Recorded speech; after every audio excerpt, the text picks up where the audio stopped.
जब शर्मा परिवार को यह खबर मिली कि उनकी किसी बेटी के लिए विवाह प्रस्ताव आया है, घर भर में जैसे सांस थम गई।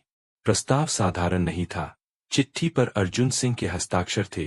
पड़ोसी जिले सीहोर के प्रतिष्ठित किसान, जिनकी जमीनें उपजाऊ, मवेशी पुरस्कृत और वर्षों की मेहनत से अर्जित इज्जत दूर दूर तक मशहूर थी। डाकिया, पतली मूंछों और जिज्ञासु आंखों वाला, लिफाफा थमाते समय मुस्कान छिपा नहीं पा रहा था। बाजार में फुसफुसाहट फैल चुकी थी। सिंहों से रिश्ता किस्मत बदल देता है। महेश शर्मा, घर के मुखिया, ने मोहर तोड़ी।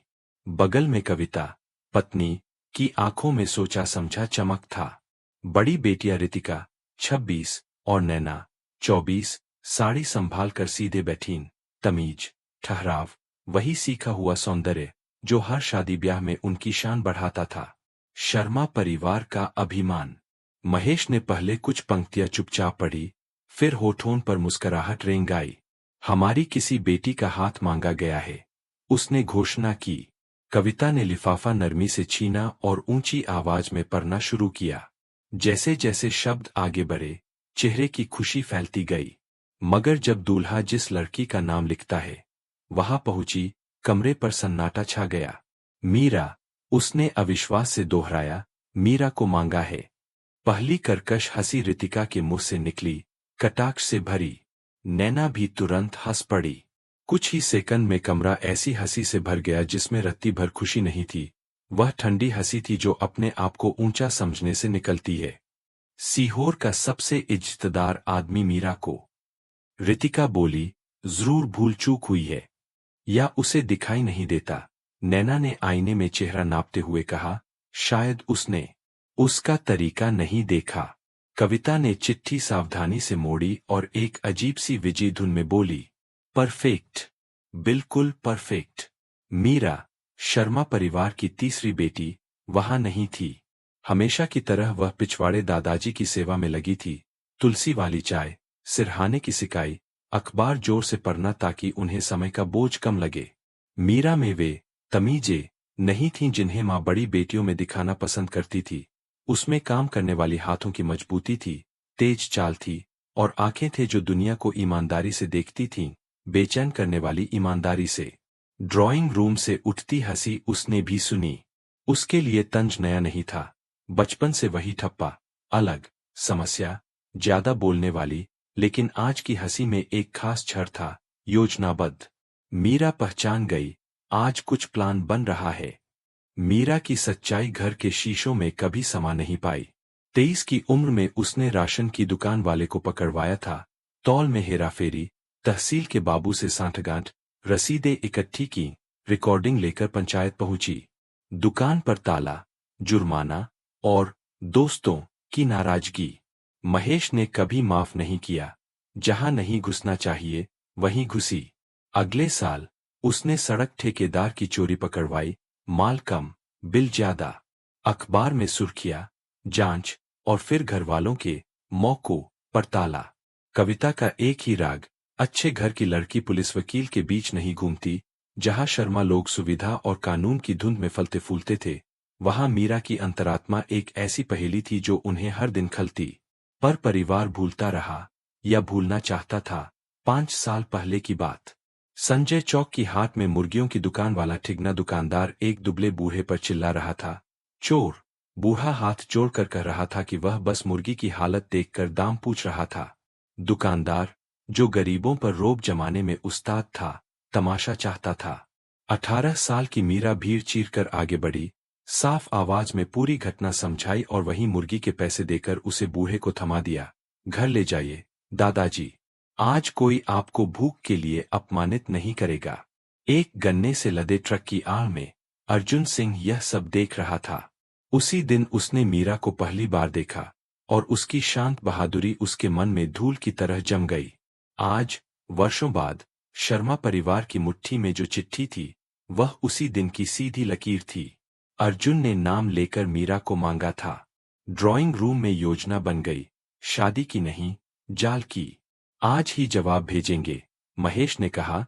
लिखेंगे कि मीरा मिलने को उत्सुक है। और दहेज? कविता ने धीमे से पूछा। बिल्कुल जरूरत नहीं की। न्यूनतम महेश ने जीभ से क्लिक किया, आखिर हम उस पर एहसान कर रहे हैं। रितिका नैना ने नजरों से बात की। बरसों से दोनों ने सही वर के लिए अनकही प्रतियोगिता खेली थी। छोटी बहन का पहले ब्याह अपमान जैसा था, मगर अगर वह ब्याह नाकाम हो तो सुकून भी उतना ही। कोई नहीं देख पाया कि दरवाजे की ओट में मीरा खड़ी थी। हाथ से पानी टपक रहा था, मगर कानों में सिर्फ वाक्य गूंज रहा था। उसका समस्या हमारा नहीं, उससे छुटकारा बरकत।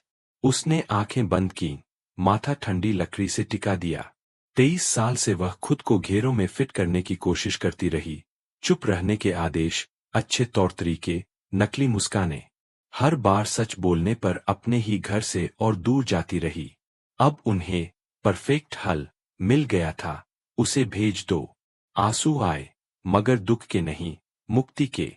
अगर वे उसे त्यागना चाहते हैं, वह इसे अपनी जीत बना देगी। वह पीड़िता बनकर नहीं जाएगी, अपने मूल्य को जानती हुई जाएगी। अगर अर्जुन उसे अस्वीकार भी कर दे, तब भी वह सच बोलकर अस्वीकार होगी, झूठ से नहीं।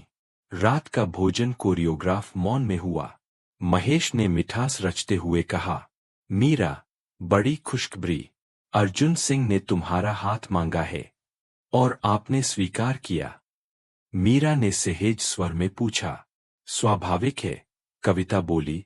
सोमवार को तुम उनसे मिलने जाओगी। 5 दिन। वाक्य खिड़की पर आकर बैठ गया। 5 दिन में सब बदल सकता था। दादी नाना के पुराने छोटे सूटकेस में मीरा ने 2 सलवार कमीज, एक अच्छा शॉल, अपनी नोटबुक और दादाजी के साथ एक पुरानी तस्वीर रखी, जिसमें वे अब भी मुस्कुरा रहे थे, खड़े, मजबूत। दिल ने कसकते हुए कह दिया, घर में बस यही इंसान उसे पूरा देखता था। उधर अर्जुन सिंह भी अपनी बरामदे में खाली पन्ना देख रहा था। 32 की उम्र में वह कई बार शादी कर सकता था। उसने इंतजार किया, और हर बार जब शादी का ख्याल आता, हाथ वाली वह लड़की याद आ जाती, जो झूठ का सामना कर दयालुता चुनती है। उसने वर्षों में चुपचाप पूछताछ की। पता चला, मीरा मुश्किल यानी ईमानदार। उसने चिट्ठी में सीधे सीधे मीरा का नाम लिखा। जवाब बहुत जल्दी, बहुत शाइस्तगी से, बहुत उत्साह के साथ आया। अर्जुन ने भौहें चढ़ाई, जैसे उन्हें उसे जल्द से जल्द भेजना हो। जो भी हो, उसने सोचा, मैं अपनी आंखों से समझूंगा।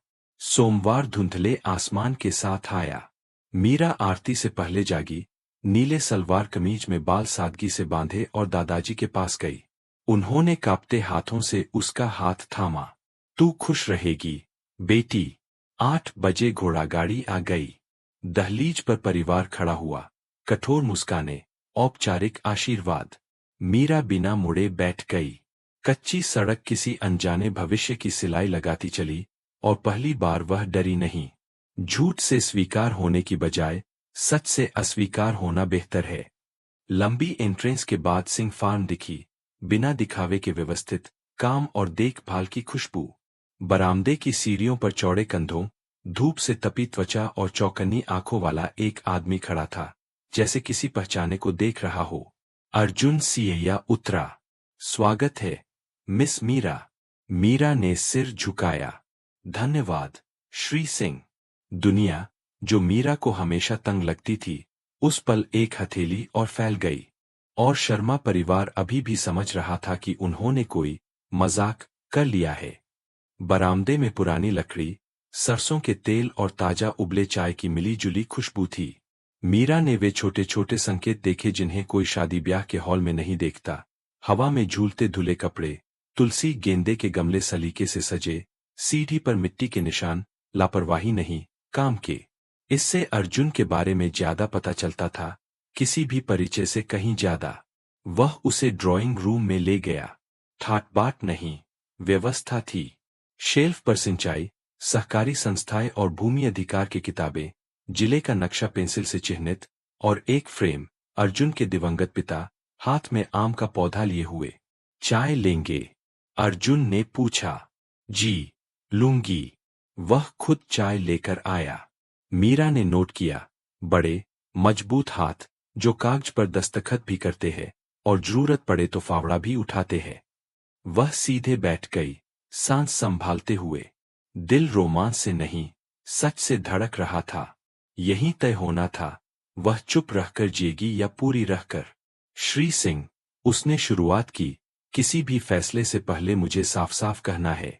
झूठ पर मैं कोई रिश्ता नहीं बनाना चाहती, और इसी वजह से मैंने चिट्ठी में आपका नाम लिखा। अर्जुन ने सीधे कहा। मैं उस सच्चाई को पसंद करता हूं जो एक पल चुभे, उस झूठ से जो बरसों भीतर से खा जाए। मीरा ने सिर हिलाया, उसकी साफगोई से थोड़ी चकित। मेरे घर वालों ने आपका प्रस्ताव बहुत जल्दी स्वीकार कर लिया, उसने कहा। इसलिए नहीं कि उन्हें लगता है मैं योग्य हूं, बल्कि इसलिए कि उन्हें राहत मिली। मैंने राशन दुकानदार का घपला पकड़ा, फिर सड़क ठेके का हेरफेर। शहर को न्याय मिला, घर को दुश्मन और घाटा। उनके लिए मैं असुविधा हूं। अर्जुन ने नजर नहीं हटाई। और आपके लिए, आप क्या है? प्रश्न हल्की सी चोट की तरह लगा। मीरा को बेआवाज आंसुओं, दादाजी को अखबार पढ़कर सुनाने और रात के डर की याद आई। मैं वो हूं जो सही करके बेहतर सोती है, भले ही अगली सुबह डर के साथ उठे, उसने धीरे से कहा। अर्जुन ने प्याली रख दी। उसके स्वर में पुराने अनुमान की पुष्टि जैसा सुकून था। 5 साल पहले मैं संजय चौक की हाट में था। मैंने देखा, आपने एक बूढ़े के लिए मुर्गी खरीदकर उसे अपमान से बचा लिया। मैं भूल नहीं पाया। मीरा का चेहरा गर्म हो उठा। मुझे पता नहीं था, कोई देख रहा था। मैं वही देखता हूं जो मायने रखता है, उसने सरलता से कहा। कुछ अच्छा सा मौन फैल गया। वह, जिसे समझाने की जरूरत नहीं होती। बाहर गाय ने रंभाया, दूर नए शेड पर हथौड़े चल रहे थे। मीरा ने खिड़की से झांका। औरतें मटर छीलते हुए बातें कर रही थीं, बच्चे कपड़े की पतंग लेकर भाग रहे थे। जमीन जिंदा थी, घर जिंदा था। मैं ड्राइंग रूम का सजावटी सामान बनने नहीं आई, मीरा ने ठोस स्वर में कहा। अगर कभी आपकी पत्नी बनी, तो साथ काम करने के लिए। मुझे कुओं, टंकियों, मजदूरों के बच्चों और स्कूल की खुराक की फिक्र है। मेरे पास विचार है, और सवाल, बहुत सवाल। अर्जुन की आंखों में मुस्कान उतर आई। भगवान का शुक्र है। मीरा ने पलकें झपकाई, समझ न पाई। मुझे चुप रहने वाली पत्नी नहीं चाहिए थी, उसने कहा। साथी चाहिए थी, और साथी सवाल करती है। मीरा की सांस थोड़ी हल्की हुई। फिर भी मुझे ना सुनने की जगह चाहिए, उसने जोड़ा। अगर आपको लगे, मुझे जानने के बाद, कि मैं आपकी चाहत नहीं हूं, तो अभी ईमानदार मना कर दीजिए, बात की कड़वाहट से बेहतर है। तो यूं करते हैं, अर्जुन बोला। 3 हफ्ते, रोजमर्रा की जिंदगी साथ। आप जितने सवाल करना चाहे, करें।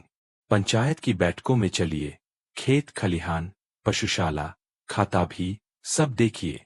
3 हफ्ते बाद, अगर लगे कि बात बनेगी, पंडित जी से बात।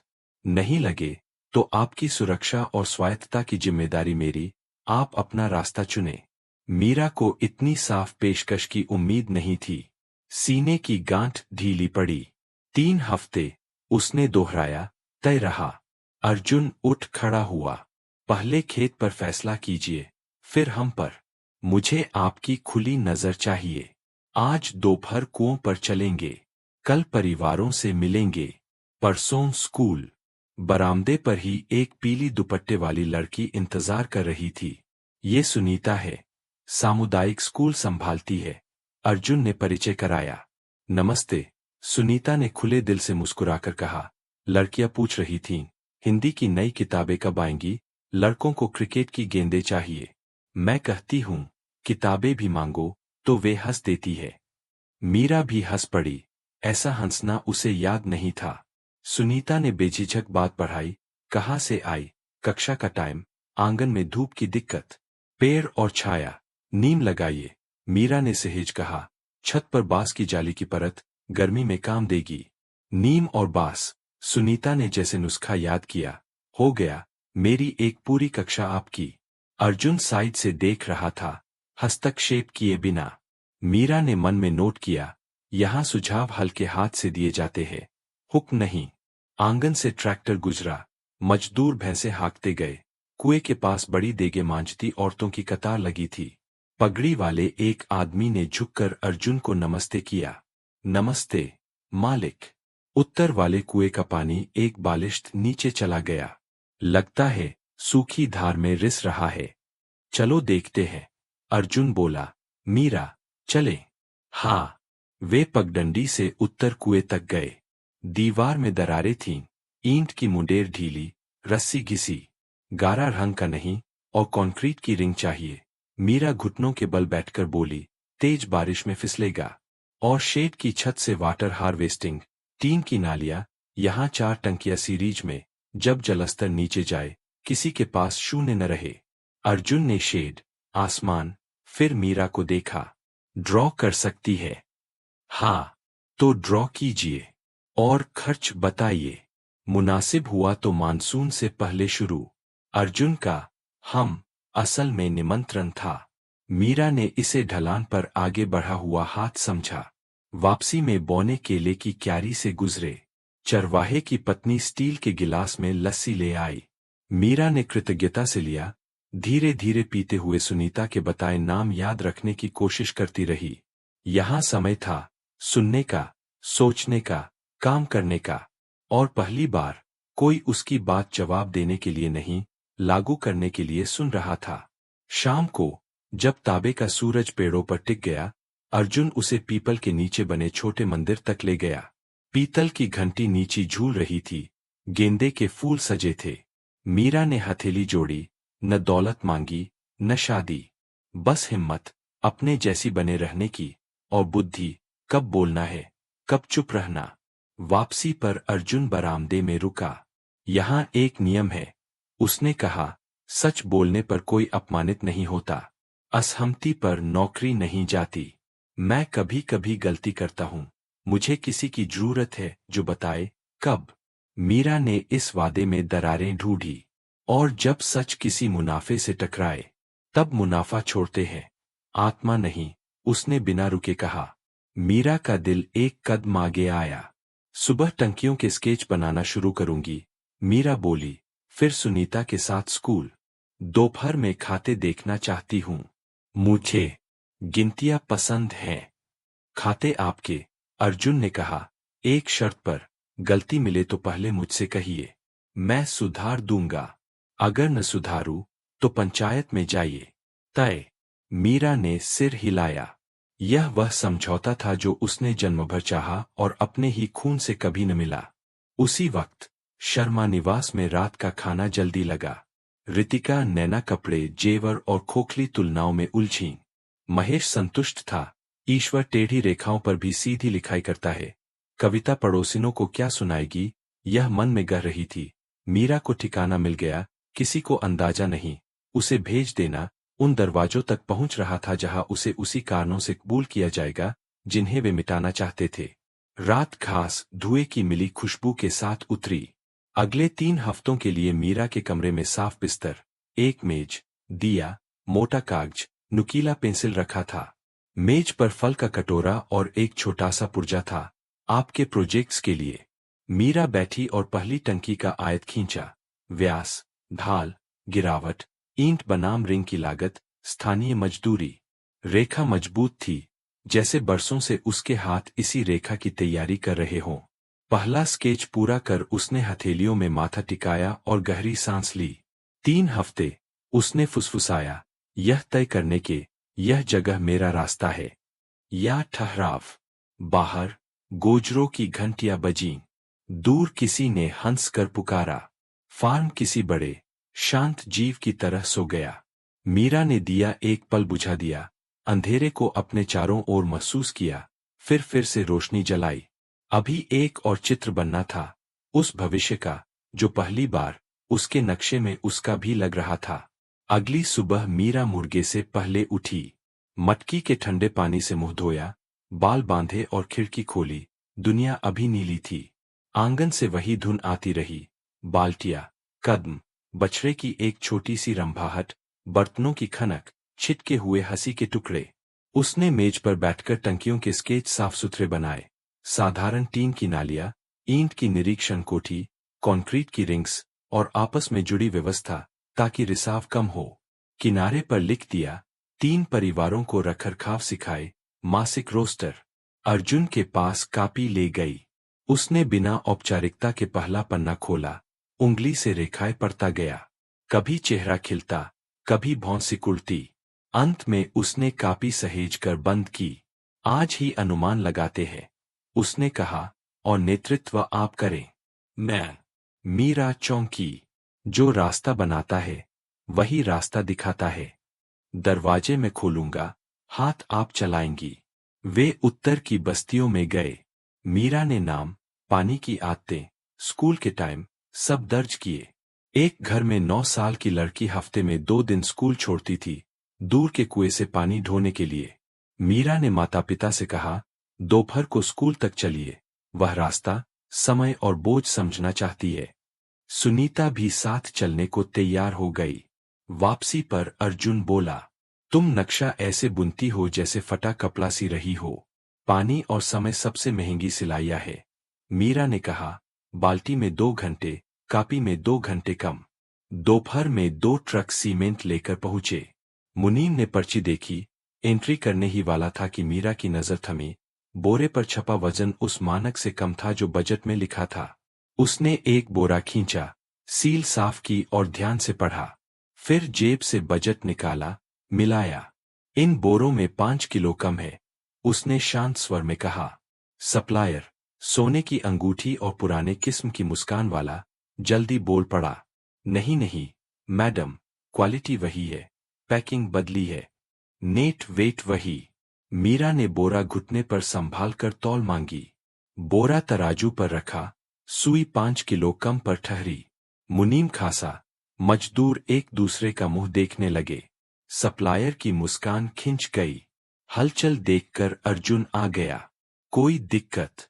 मीरा ने बिना भाषण दिए बजट पकड़ा दिया। अर्जुन ने पढ़ा, सील देखी, तराजू देखा। सप्लायर की ओर मुड़ा। जो मांगा है वही लाओ, और फैक्ट्री सील के साथ। ये सारे वापस। भुगतान जांच के बाद। आदमी ने रास्ते, खर्च, छोटे समायोजन की दलील दी। अर्जुन की आवाज नहीं ऊंची हुई, लेकिन वह 1 इंच भी नहीं खिसका। यहां हवा का दाम नहीं देते। वजन लाओ, वरना रास्ता भूल जाओ। कुछ क्षण खामोशी रही, फिर कोई हल्का सा हंसा। ट्रक ड्राइवर ने कंधे उचकाए। सप्लायर कागज समेट कर ठंडा पड़ गया। मीरा समझ गई, यह सिर्फ सीमेंट नहीं था, पूरे फार्म के लिए संदेश था। इस मिट्टी पर जुगाड़ हवा की तरह नहीं गुजरेगा। शुक्रिया, अर्जुन ने उसकी ओर मुड़कर कहा। तुमने पहले देख लिया, मैंने सिर्फ अंक पढ़े। मीरा ने कहा, श्रेय तरीके का है। अर्जुन ने नजर से कहा, तरीका आधी नैतिकता है। वे उत्तर कुएं की ओर चल दिए। एक लड़का गेहूं की बोरी ढोते रोते रुका, झिझका और बोला, दीदी, टंकियां सच में बनेंगी? बनेंगी, मीरा ने कहा, पर पहले तुम बताओ, बारिश गिरती है तो धार कहाँ बहती है? मुझे कटाव देखना है। लड़के ने थोड़ी से इशारा किया, सुना जाने का गर्व। मीरा ने नोट किया। शाम को अर्जुन ने खातों में बुलाया। कमरे में 2 मेज, एक अलमारी और पुराना कंप्यूटर था। रमेश, हिसाब संभालने वाला, खड़ा होकर सच्चेपन से नमस्ते बोला। मीरा ने पिछले 3 महीनों के बिल, सप्लाई कॉन्ट्रैक्ट, स्कूल की रसीदें और पानी खर्च का बैलेंस मांगा। रमेश सब ले आया, बिना काट छांट। पन्ने पलटते हुए मीरा को एक पैटर्न दिखा। चारे के एक ही सप्लायर की 3 रसीदें, हल्के हल्के अलग दाम में, जैसे कोई अदृश्य सीमा जांच रहा हो। उसने पेंसिल से निशान लगाया। स्कूल सामान 2 दुकानों से लिया गया था, बिना वजह दाम में फर्क। 2 दुकान क्यों? उसने पूछा। पिछले साल पहली ने देर कर दी थी, रमेश बोला, इसलिए बैकअप रखा। इस साल दोनों समय पर पहुंची, तो दाम समय पर एक ही से लेते हैं। मीरा ने कहा, जो सस्ता और समय का पक्का, वही रहे। पंचायत मीटिंग में मिनट्स में लिखेंगे। अर्जुन बोला, हस्ताक्षर होंगे। मीरा ने चारे की रसीदों की ओर इशारा किया। ये पैसे मिलकर एक टंकी कम कर देते हैं।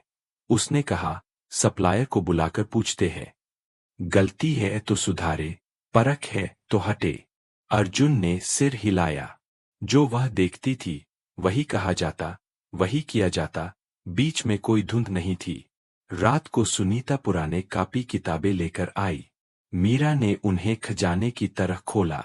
हिचकती लिखावटें, आधी अधूरी जमा घटाव, पतंग भैंस के चित्र, मेरी माँ, बरसात पर निबंध। एक निबंध, अनवी नाम की लड़की का। मैं टीचर इसलिए बनना चाहती हूँ क्योंकि टीचर सुनती है, और जो लोग सुनते हैं वे बिना इंजेक्शन के ठीक कर देते हैं। मीरा ने कापी धीरे बंद की, मीठा सा गांठ गले में उतर गया। कल किताबें लाऊंगी, उसने कहा, पर उससे पहले छाया। सुनीता हंसी। नीम और बांस, नीम और बांस। उधर आसमान में गोल चांद ऊपर चढ़ रहा था, नई थाली सा। मीरा को शुक्रिया कहने का मन हुआ, किसी एक से नहीं, रास्ते से। दूसरे दिन सुबह पंचायत गए। कमरा सादा था, पंखों की जगह पंखे, दीवार पर पुराने फोटो। सरपंच ब्रिजलाल ने आदर से स्वागत किया। अर्जुन ने बिना तामझाम परिचय कराया। ये पानी प्रोजेक्ट चलाएंगी और कॉन्ट्रैक्ट जांचेंगी। हल्की सी सरसराहट, थोड़ा आश्चर्य, विरोध नहीं। बड़ी मूंछों वाला एक आदमी, जो ज्यादा बोलने का आदी था, टटोलने लगा। पर पानी कमेटी में एक लड़की। मीरा ने बिना तीखापन के नजर उठाकर देख लिया। मैं कमेटी नहीं, काम हूं, उसने कहा। अगर गलती करूं, आप मुझे हटा दीजिए। अगर ठीक करूं, पानी रह जाएगा। पीछे से किसी ने कहा, सही है। ब्रिजलाल की आंखें मुस्कराईं, वह व्याकरण समझ गया था। दूसरी ओर जिले में खबर तेज गई। सप्लायरों ने पूछा, ये नई कौन है? कुछ हंसे, 2 दिन का जोश। कुछ पुराने लोग बोले, यही तो वही लड़की है। दूसरे शहर में मसला बन गई थी। मसला उनके शब्दकोश में, छोटे, सेटिंग खत्म कर देना। चक्का घूमने लगा। तीसरे दिन दोपहर एक चिट्ठी आई, अर्जुन के नाम, कविता की लिखावट। अर्जुन ने बरामदे में पढ़ी, मीरा को थमा दी। शब्दों में शहद चिपका था, आशा है हमारी मीरा ठीक व्यवहार कर रही है। वाह, तीखी है। यकीन है आप उसे दिशा देंगे। जरूरत हो तो रितिका को 2 दिन भेज दे, घर संभालने में मदद को। मीरा ने बगैर कापे पढ़ा, 2 तह कर लौटा दी। जवाब देना चाहती हो? अर्जुन ने पूछा। अभी नहीं, मीरा बोली, जवाब कुएं देंगे। रात को दाल रोटी के बाद मीरा छत पर चली गई। पूरब से हवा चल रही थी। उसे दादाजी याद आए, थका हुआ सा मुस्कुराता चेहरा, और उसने थोड़ी सी तड़प को सीने में आने दिया, बाकी को बिगाड़े बिना। तड़प भी एक तरह की सच्चाई थी। कमरे में लौटकर मेज पर 3 अनुमान रखे थे, कंक्रीट रिंग, गैल्वेनाइज्ड नाली, निरीक्षण कोठी। हर कागज पर अर्जुन ने लिखा था, वॉल्यूम पर 7-10% की बात, तरजीह उसी को जो लोकल ट्रेनिंग माने। मीरा मुस्कराई। कभी कभी साझेदारी यही होती है, आपकी रेखा के नीचे कोई दूसरी रेखा सही दिशा में जुड़ जाना। हफ्ते के अंत तक पहली टंकी उतरने लगी। पैसों वाला सप्लायर रूठे चेहरे के साथ आया। गलतियां ठीक, रसीदें लेकर, दोस्ती निभाने को और कम रेट। मीरा ने बिना तंज सुना, रमेश से रिकॉर्ड करवाया, नया कॉन्ट्रैक्ट शब्द दर शब्द पढ़ा और वजन फर्क पर जुर्माना धारा जोड़ दी। अफरातरी तराजू अनिवार्य। साइन किया तो निभाइए, उसने कहा, न निभा पाए तो रास्ता खाली है। हस्ताक्षर हुए। पहला रिंग जब गड्ढे में टिक कर बैठा, बच्चों ने ताली बजाई। मीरा ने सिर पर दुपट्टा कसते हुए अर्जुन की ओर देखा। उसने कुछ नहीं कहा, बस सिर हिलाया, जैसे कहता हो, यही है। था। कभी कभी जिंदगी एक कंक्रीट रिंग की आवाज में सिमट जाती है, जब वह सही मिट्टी को छूती है। रविवार को सुनीता मीरा को स्कूल ले गई, नीम के बीज और बांस की रोल लेकर। बच्चों ने कतार बनाकर छोटे छोटे गड्ढे खोदे। एक लड़के ने पूछा, दीदी, पेड़ धीरे बढ़ता है? अपने रफ्तार से, मीरा बोली, पर हर छाया एक मुट्ठी मिट्टी से शुरू होती है। लौटते समय रमेश का चेहरा परेशान था। एक मेहमान आए हैं, उसने कहा, महेश शर्मा। अर्जुन मीरा ने एक दूसरे को देखा। डर नहीं था, पर मीरा के शरीर ने पुराने फितूर याद दिलाए। कंधे सीधे, जबड़ा ठोस, पेट से सांस। बरामदे में महेश खड़ा था, जैसे कोई खरीद तौल रहा हो। जबड़े का झटका चिंता बता रहा था। अर्जुन ने सटीक शिष्टता से नमस्ते किया। उसने सूखेपन से जवाब दिया, फिर बेटी की ओर मुड़ा। उम्मीद है कि तुम परेशानी नहीं कर रही। शब्द खराब चुने गए। मीरा ने समतल स्वर रखा। मैं काम कर रही हूं। महेश ने खांसकर मुद्दा बदला। सीधे वही जिसके लिए आया था। जिले में जांच की बातें हैं। कुछ कॉन्ट्रैक्ट फिर से देखे जा रहे हैं। सोचा, शायद आप लोग बात कर दे, कोई रास्ता निकले। अर्जुन चुप रहा, चयन मीरा पर छोड़ता हुआ। उसने चुना। पापा, मैं सच के खिलाफ सिफारिश नहीं करती, वह बोली। सही कॉन्ट्रैक्ट को डर नहीं, गलत को बदलना चाहिए। महेश को इतनी सादगी की उम्मीद नहीं थी। उसने दूसरा रास्ता लिया। तुम्हारी माँ ने चिट्ठी भेजी, तुम्हारे तौर तरीकों को लेकर चिंता है। मीरा ने पसलियों में सांस भरी। मेरे तौर तरीके हमेशा वही रहे, फर्क इतना है कि यहाँ वे काम आते हैं। तब अर्जुन ने धीमे स्वर में कहा, श्री शर्मा, श्रीमती मीरा पानी प्रोजेक्ट चला रही है। आप पंचायत मीटिंग सुनने आना चाहे तो स्वागत है। बात हमारी एक ही होती है। सही। महेश ने समझ लिया, यहाँ पिछला दरवाजा नहीं है। उसने घड़ी देखी, समय कहा, और बिना आशीर्वाद गले लगे चला गया। मीरा ने गाड़ी को धूल में ओझल होते देखा। सीने का पुराना बोझ 1 इंच हल्का हुआ। चाय? अर्जुन ने पूछा। हाँ, मीरा ने कहा, होंठ के कोने से मुस्कुराते हुए, और कल दूसरी टंकी शुरू करनी है। कल शुरू? अर्जुन बोला। रात फिर उतरी, झींगुर, कुचले घास की महक। मीरा ने दिन वैसे ही बंद किया जैसे खोला था, लिखते हुए। आखिर में अपने लिए एक पंक्ति छोड़ दी, जब सच को चिल्लाना नहीं पड़ता, तब उसे घर मिल गया होता है। अगले सोमवार, सूरज उगने से पहले ही दूसरे टैंक का गड्ढा घेर लिया गया था। मीरा ने रिंग का लंब सीधा देखा, गारे की मिलावट परखी, और एक फावड़ा मोटी रेत बदलवाया। रमेश ताजा रसीदें लेकर आया। सुनीता बच्चों के लिए नीम की पौध तैयार करके लाई। वे हर पौधे को स्कूल के हीरो का नाम देना चाहते थे। जगह किसी धड़कते दिल जैसी लग रही थी। तभी किसी ने मिट्टी तेल, केरोसिन की गंध ले ली। वह नखत सुगंध सबसे पहले मीरा की नाक में अटकी। चूल्हे, स्टोव और खतरे की याद। वह कगार पर झुकी, फिर से सूंघा, आंखें चुभी। किसी ने गड्ढे में केरोसिन उड़ेल दिया था, पहला रिंग भीग गया था। जरासी चिंगारी पूरे काम को चिता बना देती। सब पीछे, उसने ठोस आवाज में कहा, गारा बाहर, पानी के बाल्टी। अभी। अर्जुन दौड़ते हुए पहुंचा, दृश्य देखा और बिना समझाए समझ गया। 2 लड़के रस्सी से उतरे, मुंह पर भीगे कपड़े बांधकर। तेजी थी, घबराहट नहीं। आधे घंटे में गंध इतना कम हो गई कि मीरा ने राख और चूने से अंतिम सफाई की इजाजत दी। रिंग बच गया। दिन भी। हादसा? सुनीता ने घबराकर पूछा। नहीं। मीरा ने आसपास टिक कर देखा। चेतावनी। अर्जुन ने उसे देखा। किसे? हम दोनों को, मीरा बोली, और सबसे ज्यादा पानी को। चेतावनी अकेली नहीं आई। दोपहर में इस्त्री की हुई कमीज और फीकी मुस्कान वाला आदमी ब्रीफकेस लेकर आया। अपने को जिले के सप्लायर कंसोर्टियम का प्रतिनिधि बताकर पार्टनरशिप, लॉजिस्टिक सुविधाएं, धांसू रेट गिनाए। अंत में कागज आगे सरकाया, प्रोजेक्ट के लिए योगदान, बशर्ते खेत फार्म 2 साल कंसोर्टियम से ही खरीदे। मीरा ने कागज को छुआ भी नहीं। यह योगदान किस खाते में जाएगा? उसने पूछा। प्रोजेक्ट के खाते में, वह बोला, शब्द चुनते हुए। बाजार में यही रिवाज है। सब लोग? यहाँ सब लोग नहीं, अर्जुन ने बीच में शांत स्वर में कहा, और प्रोजेक्ट का खाता यहाँ लोगों का नाम है। प्रतिनिधि ने गटका।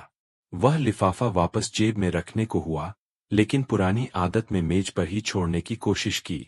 कोने में देख रहे रमेश आगे आए, 2 उंगलियों से पकड़कर शालीनता से लौटा दिया।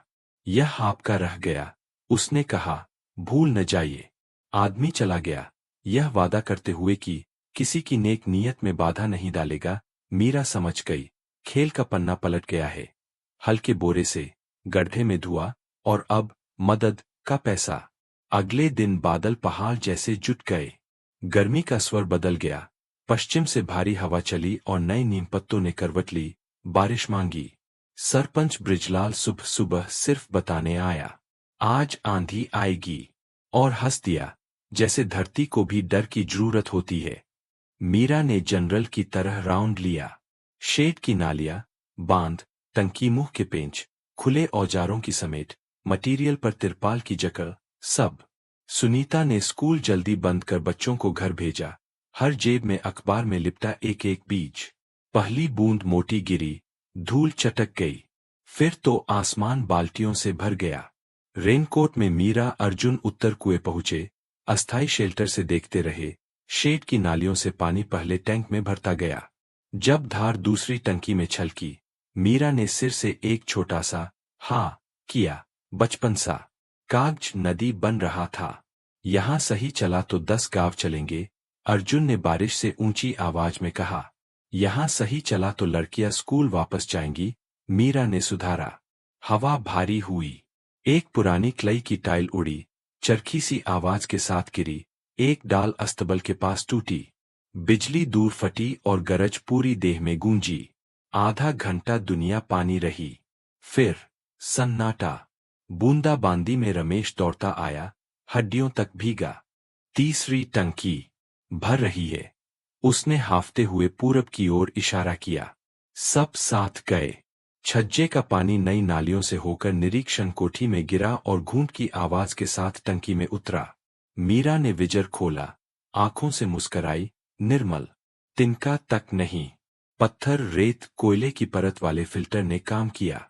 कल गांव इसी की बात करेगा, सुनीता ने हाफते हुए कहा। करनी चाहिए, मीरा बोली। पानी को मुंह चाहिए। रात को खेत फार्म में मिट्टी धुली खुशबू थी।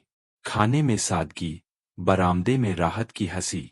कुछ मजदूर टिक गए, बस लय में टपकते पानी को सुनने। मीरा किनारे पर बैठकर अनुमान लिखती रही। भराव की दर, छलकन से हानि, कुल संग्रह। वह बनाते हुए बेहतर बनाती सोच रही थी। तभी दफ्तर का फोन बजा। रमेश ने उठाया। 2 बार सुना, पक्का किया, और ऐसे कदमों से बरामदे आया जैसे बुरी खबर लाता हो। अंटोनियो, हल्के सीमेंट वाला, जिला गोदाम में तराजू सेट करते पकड़ा गया। उसने कहा, पुलिस पुराने क्लाइंट्स की पर्चियां खंगाल रही है। आपका नाम अर्जुन सूची में नहीं, पर अंदाजा लगाइए किसे वे पिछली डिलीवरी के वजन कन्फर्म करने को कह रहे हैं। मीरा। अर्जुन ने नजर मिलाई। शर्मा फार्म, मीरा ने सहेज कहा। शर्मा फार्म, रमेश ने दोहराया।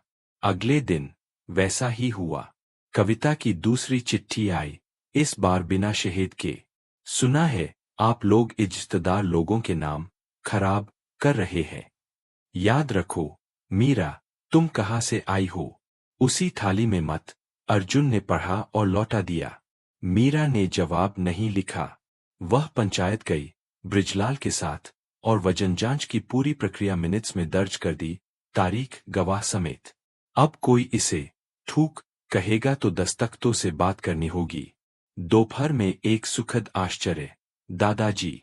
कोचवान उन्हें कंबल में लपेट कर लाया। हवा उनकी मुस्कान नहीं बुझा पाई। मीरा दौड़ी, झुकी और उनके उंगलियों से माथा छुआ। बूढ़े ने चश्मे के ऊपर से अर्जुन को देखा और थोड़ी से संजीदा हाकी। देख रहा हूं। नई घर में पानी की आवाज सुनने आया हूं, उन्होंने हंसते हुए कहा। मीरा उन्हें टंकी के किनारे ले गई। उन्होंने पानी उतरने की आवाज सुनी, कंक्रीट को हल्के से थप पाया, जैसे किसी जीव को प्रणाम। देर तक वहीं रहे। थक जाने पर अर्जुन उन्हें अंदर ले गया, चाय दी और बचपन के किस्से पूछे। जब टंकी शब्द विलासिता होता था, मेरी माँ कहती थी, पानी एकमात्र दहेज है, जिसे बढ़ाने में अपराध नहीं। बूढ़े ने कहा, क्योंकि पड़ोसी पिए तो हम गरीब नहीं होते। रवाना होते समय दादाजी ने मीरा का हाथ जरा देर पकड़े रखा। कान के पास मुंह लाकर ऐसे बोले जैसे कोई गुप्त शब्द दे रहे हो। तुमने सही रास्ता चुना है बेटी, बस यह मत भूलना, आराम न किया तो सच्चाइयां भी तुमसे ऊब जाएंगी। मीरा ने यह वाक्य ताबीज की तरह बांध लिया। अगली सुबह दहलीज पर करीने से दाढ़ी पुरानी ब्रीफ केस वाला आदमी दिखा। जिले के अखबार का रिपोर्टर था। पानी प्रोजेक्ट में एक लड़की, लिफाफा ठुकराने वाला किसान, आंधी में बनी मिसाल, इन सब पर वह बात करना चाहता था। अर्जुन ने नजर से मीरा पर छोड़ दिया। मीरा ने शर्त रखी, बच्चों की तस्वीर नहीं, और मजदूर अपनी बात देख परख ले। आश्चर्य से भरा, पर उसने माना। आधी घंटे की बातचीत में मीरा ने रिंग ना लिया, इंस्पेक्शन बॉक्स, साफ हिसाब किताब और ओपन पंचायत की बात की। जब रिपोर्टर सप्लायर स्कैंडल की ओर खींचना चाहा, उसने केंद्र पकड़ाया। मुद्दा यह नहीं कि किसने बिगाड़ने की कोशिश की, मुद्दा यह है कि पानी साफ आया और लड़कियों को समय मिला। बाकी कानून का काम है। वह भरी डायरी लेकर गया। पहली बार मीरा ने महसूस किया, कहानी उसकी निजी नहीं रही, बहुतेरों की हो रही है। और उसे डर नहीं लगा, बल्कि अर्थ मिला। इसी चक्र में एक छोटा सा उपहार आया, जो मीरा का दिल मोड़ गया। सुनीता शाम को एक ढीठ सा पैकेट लाई, लाल धागे की 2 कंगनियां, स्कूल की लड़कियों का हस्तशिल्प। उन्होंने कहा, एक आपके लिए और। उसने अर्जुन की ओर देखा, झिझकी, हंसती, उस मालिक के लिए जो सुनता है। अर्जुन संकोच से लाल हो गया, जैसे सुनने वाला कहलाने का अभ्यस्त न हो। मीरा ने अपने कलाई में धागा बांधा, दूसरा उसके, और एक पल के लिए केरोसिन, चिट्ठियां, सप्लायर, वजन, सब धुंधला हो गया। बरसात बाद की चांदनी में जब आंगन चांदी हुआ, मीरा फिर छत पर गई। हवा नई लगी, मानो किसी ने आसमान बुहार दिया हो। वह जानती थी, लड़ाई खत्म नहीं। जिनकी सुविधाएं जाती है, उनके नियमों में अभी कई पन्ने बाकी। मगर पहली बार उसे लगा, यह फार्म ठहराव नहीं, अपनापन है। उसने हवा से धीरे कहा, अगर यह पलटाव आपको छू गया, तो इस कहानी को किसी और तक पहुंचा दे।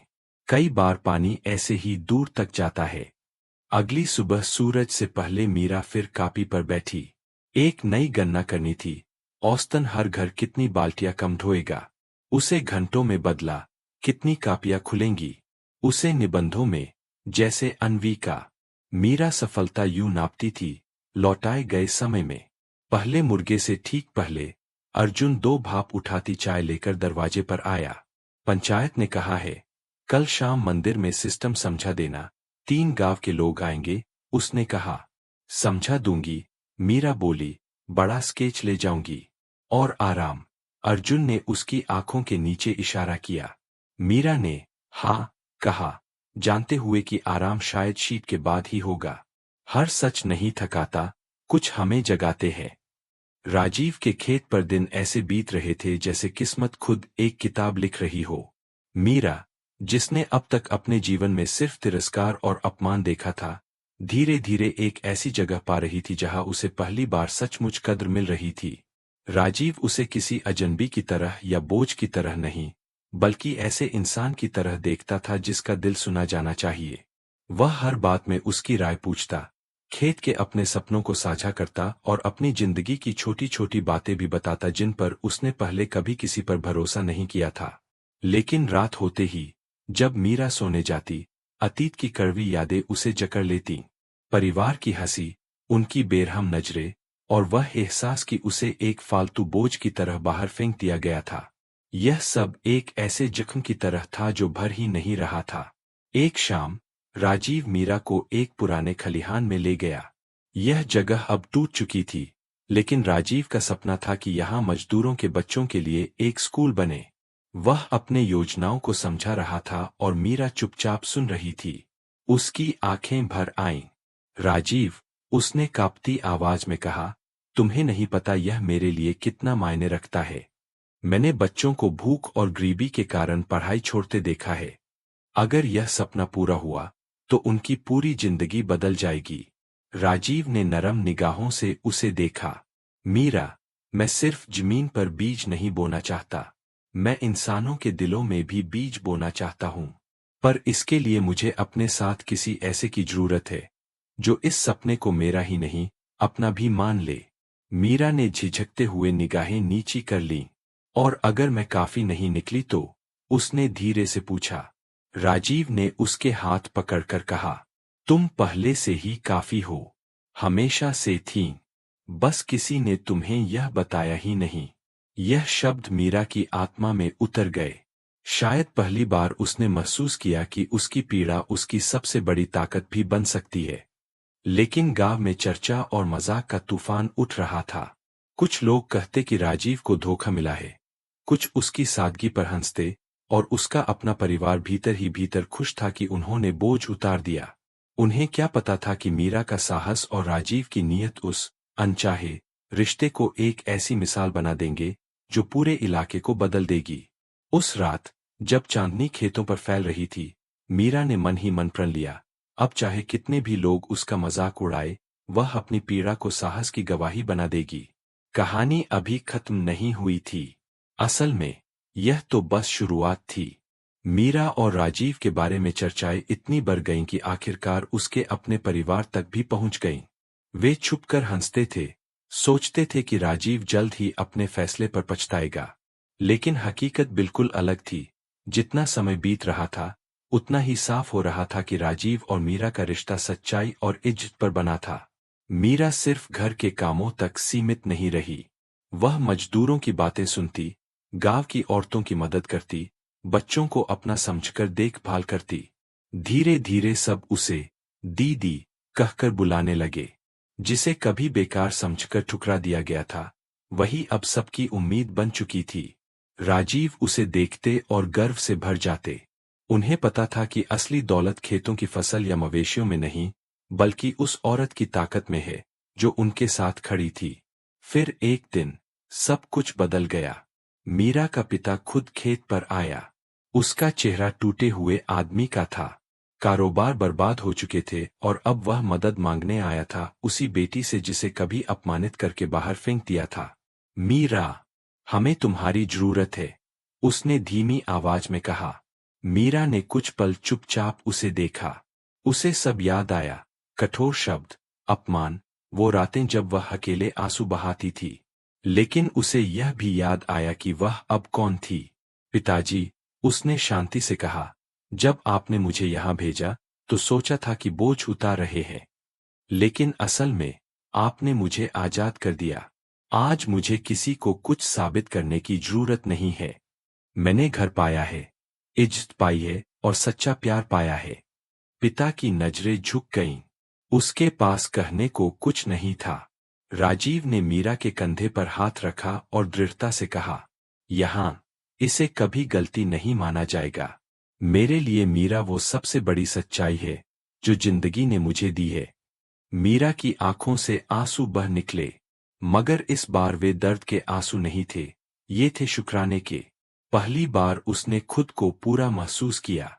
जिस औरत ने कभी सिर्फ बचे हुए खाने की मांग की थी, उसने जिंदगी से सबसे बड़ा भोज पा लिया था, इज्जत, प्यार और अपनापन। और यही सीख सबको मिली, जिसे दुनिया ठुकरा देती है, ईश्वर उसे ऊंचा उठाता है। और कई बार जो अंत लगता है, वही असल में एक नई जिंदगी की शुरुआत होती है।